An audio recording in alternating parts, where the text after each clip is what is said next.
nanti di yaumil qiyamah. Bapak Ibu yang saya hormati, bahwa Allah Subhanahu wa taala memerintahkan kita ibadah itu sudah pasti. Tapi ada satu hal yang harus kita perhatikan, bahwa ibadah kita, buka surat Al-Mulk ayat 2, alladzi khalaqal mauta wal hayata liyabluwakum ayyukum ahsanu amala. Allah memerintahkan kita di sini ibadah. Allah mengatakan zat yang menciptakan hidup dan mati, liyabluwakum sebagai uji coba, ayyukum ahsanu amala, siapa di antara kalian yang ahsan, yang terbaik melakukan amal.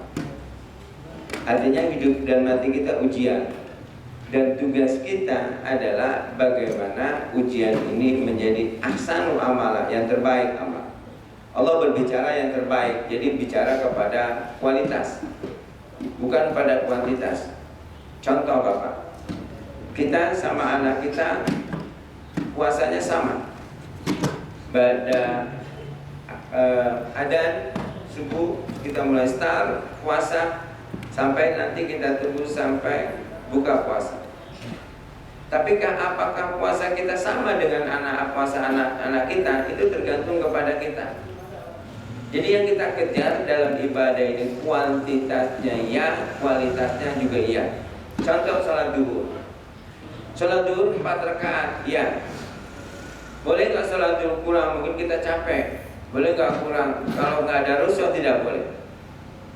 Tapi apakah sholat duhur kita sama dengan orang lain yang tidak sholat dengan tidak ada ilmunya? Beda. Apakah sholat kita ini sama? Setiap orang itu sama derajat sholatnya? Beda. Jadi kalau ibadah makro itu sudah pasti ketetapannya. Jadi kalau kita berbicara ibadah makro, berarti kita berbicara, kalau kita jual ada bicara kualitas ibadahnya. Ini kita ambil contoh Ramadan. Baginda Rasulullah SAW mengatakan dalam hadis, as-salatul khamsi wa jum'ah ila jum'ah wa ramadan ila ramadan mukaffaratun ma bainahuma idan taba'atil kaba'ir. Salat 5 waktu, ini salat 5 waktu kita. Wa jum'ah ila jum'ah, salat Jumat.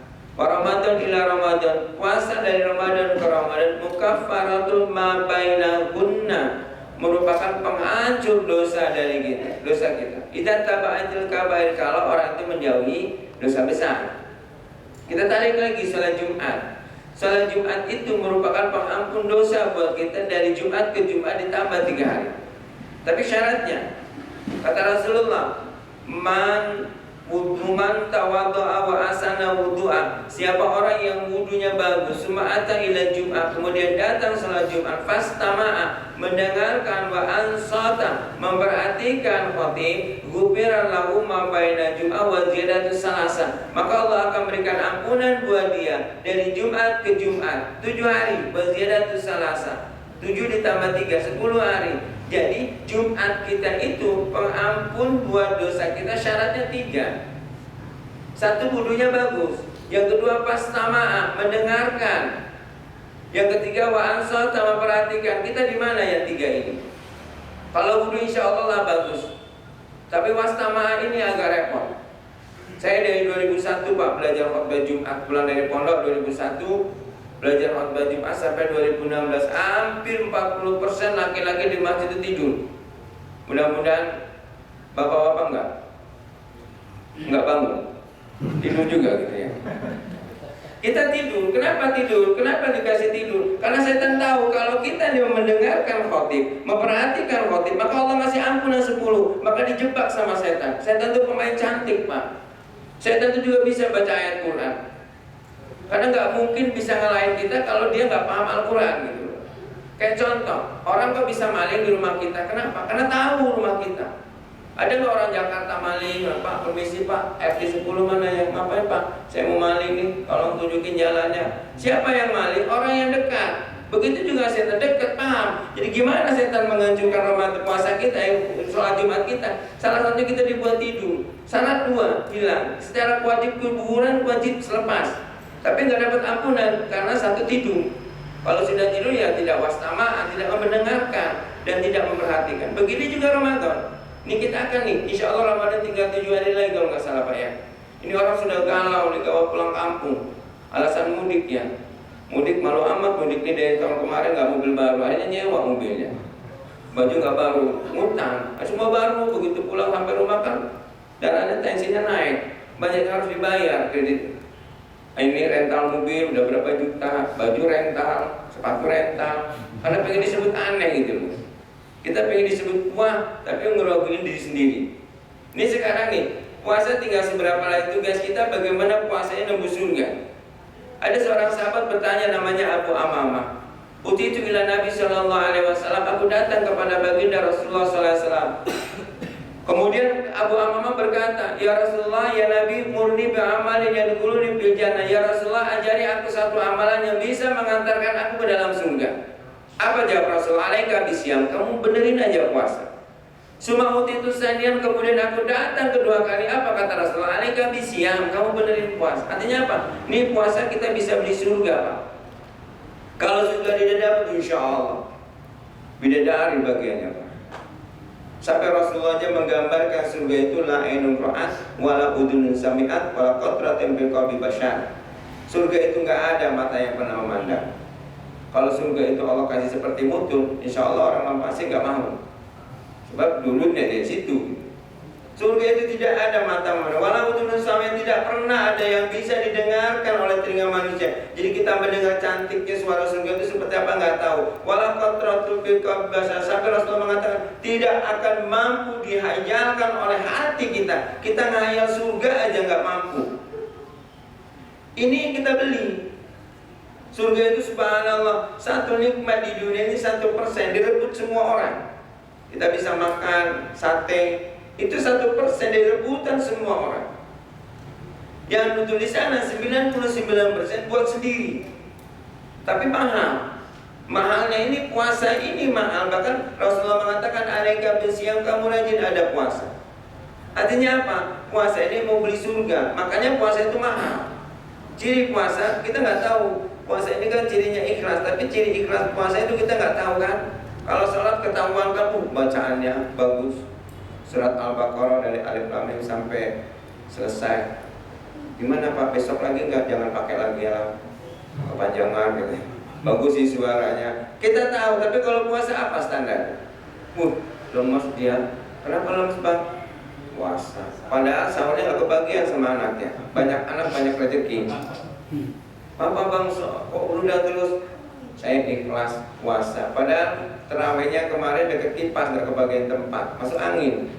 Artinya standar puasa nggak tahu. Ada orang yang kuat biasa dia puasa. Ada orang yang pura-pura lemes, sebenarnya nggak puasa. Tempat mampir tadi di warung kaki ya, yang kakinya aja kelihatan. Ini warung hantu namanya. Atasnya nggak kelihatan, bawahnya aja yang kelihatan. Warung hantu yang masuk ya syaitan gitu ya. Apapun alasannya. Nih yang kita akan kejar adalah bagaimana puasa ini akan memberi surga. Nih hadis satu tutup, kita akan tutup satu hadis. Mudah-mudahan cukup Pak. Saya tugasnya cuma kultum Pak. Kultum itu kuliah 7 menit kali 4. Nih kata baginda Rasulullah SAW, asyamu wal Quran yasfa'ani lil abdi yaumal qiyamah. Ini hati-hati Bapak. Ini momennya hanya tinggal berapa saat lagi. Asyamu puasa wal Al-Quran dan Al-Quran yasfa'ani lil abdi akan memberikan syafaat kepada seorang hamba. Siapa? Kepada kita. Jadi puasa Al-Quran itu akan datang kepada kita yaumal qiyamah, pada hari yang kiamat. Wa yaqulul Quran ma yaqulu siyam, maka puasa akan berkata, ayo Rabbi, mana tu at'ama wa syawata binahari fayasfa'ani. Ini bahasa Al-Quran. Siapa saja ya Rabb, orang yang mampu menahan makan dan orang yang mampu menahan syahwat, karena aku fayasfa'ani, izinkan aku memberikan syafaat kepadanya. Puasa akan memberikan syafaat kepada kita syarat 2. At'ama, menahan makan. Insya Allah kalau makan aman lah Pak ya. Nggak ada kan seumuran kita nyolong start pulang makan jam 5. Loh, ayah kok udah makan duluan? Ayah mah daripada rebutan, ayah makan duluan aja lah. Pinter ayahnya, ayah koplak namanya ya. Nggak ada, urusan makan aman kita. Nggak ada, kita makan udah aja nunggu nanti jangan buru-buru. Tunggu, takut salah.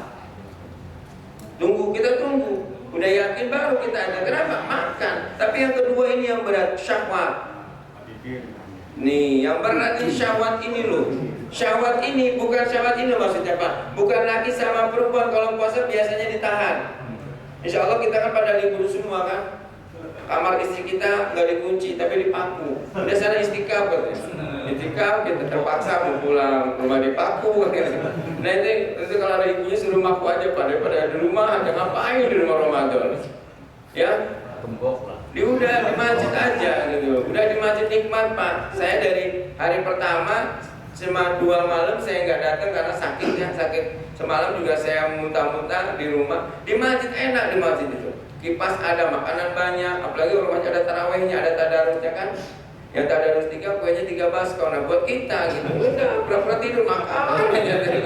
Istilahnya kok suami saya ini rajin itikaf nambah gemuk, nggak tahu ya. Putih air sama pisang goreng kita yang habisin gitu. Udah di masjid, nggak ada ruginya kita di masjid sholat. Ada orang lain baca Al-Quran, kita tidur sebentar nggak dengar orang baca Al-Quran, bangun. Nih, jebakan setannya saya katakan tadi, iblis itu tahu pada hari ini Allah memberikan ampunan, maka iblis itu ngasih jebakan setan. 5 jebakan setan iblis pada saat ini yang disebut 5 syahwat. Syahwat pertama adalah asyawatun nadu, syahwat mata. Dijebak kita dengan di TV. Sekarang ada euro, waduh, mau tadarus di masjid ada euro. Pura-pura, tadarus Pak, nanti Pak. Rumah belum dikunci. Alasan nonton bola, udah libur dulu Pak. Libur dulu nonton bolanya. Besok kalau memang gak kebagian bola, besok bulan Syawal beli aja bola sendiri, main sendiri. Udah nggak apa-apa gitu. Kita dari dulu ditipu sama bola. Kalau yang menang Prancis juga nggak manfaat dan nggak faedah sama kita. Kalah Turki juga nggak rugi sama kita. Kita kan cuma yang rusak kita tuh rahang aja patah gitu. Wow, ribut kalau laki-laki ngerasa nggak laki-laki kalau nggak tahu paham bola gitu. Padahal kita ditipu setan.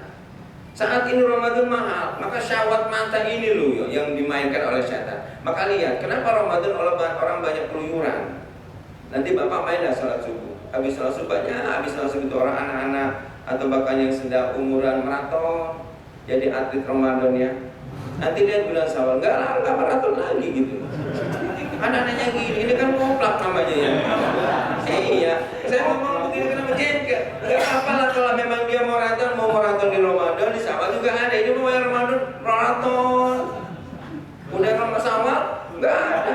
Alhamdulillah masjid penuh Ramadan. Syawal kembali lagi kepada asal. Jemaahnya 2, yang imam 42 kelahirannya, yang belakang 63, imam stupingan belakangnya asam urat. Kan 2 penyakit ini. Makanya sholat subuh mesen, sholat subuhnya kalau bisa indah atau indah bagi 2. Kenapa? Dia asam urat. Kenapa? Masjid kita yang tua, yang muda kemana? Balik lagi. Maka syahwat ini, lihat Pak, mau menjelang maghrib, ngabuburit, lihat, penuh orang di jalan. Padahal ngapain? Nggak ngabuburit juga maghrib datang. Pernah nggak kejadian? Kok nggak maghrib? Ayah sih nggak ngabuburit. Kan maghribnya nggak ke rumah gitu. Enggak, ditunggu datang. Coba kalau kita baca Al-Quran, dapat kita amalan. Jebakan setan sengaja kita supaya dikeluar. Dan lihat di luar, ya Allah Rabbi, alasan beli takjil. Yang beli takjil 1, temennya 17, pacet jalan. Yang beli mahasiswa lagi, mau beli diskusi dulu. Ini pisang goreng menurut kamu gimana? Menurut saya yang giginya ini 17 orang diskusi. Alhamdulillah gitu. Gak selesai urusannya gitu. Ini yang pertama. Yang kedua, asyawatul lisan. Setan paham, maka dirusak kita dengan lisan. Kita ngomong sembarangan. Kadang-kadang ngomong nyakitin orang gak sengaja. Kenapa? Supaya Ramadan kita gagal. Ngomongin orang, na'udzubillah min dzalik. Padahal ngomongin orang itu kerugian besar buat kita. Kita ngomongin orang gak ada untungnya buat kita dan gak ada justru rugi buat kita. Rasulullah pernah mengatakan, kamu tahu gak orang yang rugi? Siapa ya Rasul orang yang rugi? Man ya'ti yaumal qiyamati bisyami wa sholati wa zakati wa amiri wa sairi amali sholeh. Orang yang membawa amal-amal, orang yang sudah bawa sholat, orang yang sudah bawa zakat, bawa amal sholeh, tapi kodapa ada wa akala mala ada wa daraba ada. Pernah nuduh orang lain, pernah makan orang lain, pernah memukul orang lain, termasuk ngomongin orang juga itu memakan bilafil akhi, makan daging orang lain. Mulai Ramadan tahan, gak usah komentar, udah diam, asingkan kita dengan baca Al-Quran. Atau kalau memang gak tahan, dia tidur Pak. Tapi jangan bilang tidurnya orang puasa adalah ibadah, bukan. Bukan tidur terus Pak, tidurnya orang puasa adalah ibadah. Padahal malas dia. Gak ada itu hadisnya, gak ada. dipakai sama kita. Habis subuh tidur sampai zuhur, bangun lagi zuhur, tidur lagi sampai asar, asar tidur lagi sampai maghrib, lanjut maghrib tidur sampai isya, isya tidur sampai subuh, terus aja. Ini orang puasa apa ular kan gitu. Hati-hati, jangan dijebak sama setan. Mata, yang kedua lisan, yang ketiga sam'u, telinga. Sesuatu yang haram untuk didengar, diucapkan maka haram untuk didengarkan. Yang keempat, jebakan yang terberat adalah al-batnu, kata saya. Selamat kita ini, mata sudah kita jaga, mulut kita jaga, telinga kita jaga, batnu, perut. Pada saat buka puasa, subhanallah, jebakan itulah yang suka lupa, ya kan? Makanya hadis sih, kata Rasulullah, buka puasa makanlah dengan buah-buahan yang manis tidak dimasak. 1 buah kurma, 1 pisang, 1 apel, 1 semangka, 1. Tapi 16 temannya ke sana gitu. Nyebutnya memang benar 1 semangka, 1 dia. Tapi 16. Lihat kita kalau udah buka, lupa kan? Pada saat itulah Allah sedang mengijabah doa. Jadi habis batal puasa dan batal doa, itulah saat diijabah. Maka sengaja setan diulik menjaga kita. Kita asik dengan urusan makan. Oh, habis makan minum teh manis dulu. Es buah, kolak pisang, oh banyak sampai 15 ya. Ini naudzubillah. Akhirnya pada saat perut kita diisi penuh, kita doa, halang doa itu. Bapak kata Rasulullah, bagaimana Allah membenci tempat yang wadah yang diisi penuh, batu yang diisi penuh oleh makanan halal. Jadi makanan halal kita isi penuh ketika berbuka, doa, wah, tertolak doa kita. Itu yang halal, apalagi yang haram. Selanjutnya adalah akdo. Jebakan setan kepada kita, ada pengen keluyuran aja. Kemana Pak? Nyorek. Padahal anaknya setahun setengah. Bapaknya yang nyorek sampai panjang, balik lagi sampai 3 liter habis ya. Pintar ngejual anaknya ini, pengen nyorek. Padahal anaknya nggak mau sebenarnya. Dipaksa sama bapaknya. Yang nyorek ini siapa? Sengaja begitu kita keluar. Kita keluarkan mata ngelihat ngomong mulut. Akhirnya apa? Rusak kan. Apalagi sekarang kan pakaian anak-anak kan ngeri Pak. Umur 18 tahun pakai baju umur 6 tahun. Enggak dilihat, lumayan dilihat dosa kan begitu. Aman, gak usah keluar. Ramadan udah lah di rumah. Habis dari kerja ini kita sudah amal bagus, pulang istirahat di rumah sampai buka puasa. Udah baca Al-Quran, doa sama Allah. Selanjutnya, ibadah yang akan memberikan syafaat kepada kita yang kedua adalah Al-Quran. Ini saatnya kita baca Al-Quran. Nanti Al-Quran berhujah kepada Allah. Manatu al-laila binaum fayaspa'ani. Ya Rab, siapa saja orang yang menahan kantuk karena aku di siang hari, di malam hari karena aku, fayaspa'ani, izinkan aku memberikan syafaat kepadanya. Jadi sekarang ini kita baca Al-Quran, tugas kita.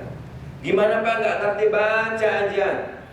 Wah, kalau nggak ngerti, kan ada orang paham, kalau nggak ngerti percuma. Ya gimana dia mau ngerti, orang ngaji aja enggak. Ngajinya tamatan TPI Ikro 2.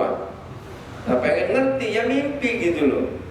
Udah pokoknya ngaji baca Al-Quran. Ada seorang anak bertanya kepada seorang kakek. Dia punya kakek. Kakeknya itu tiap maghrib baca Al-Quran. Ditanya sama cucunya, "Kek, untuk apa baca Al-Quran tapi kakek nggak ngerti artinya?" Cantik jawab kakek itu. Saya dapat tulisan dari teman-teman Kolbus Salim Jawa Timur. Cantik cara jawab kakek itu. Udah, nanti saya jawab besok pagi. Besok pagi, kan cucunya penasaran kenapa orang nunggu besok pagi. Ya besok pagi katanya.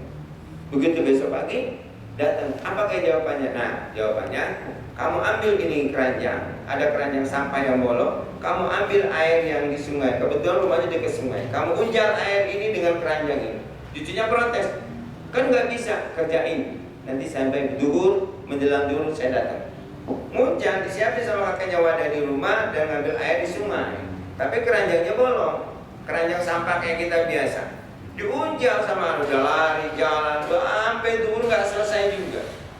Begitu datang kata kakeknya, gimana? Oke, nggak ada isinya airnya, nggak mungkin saya bisa ngisi ngunjal air dengan wadah begini. Jadi nggak ada hasil. Sekarang kamu lihat keranjangnya.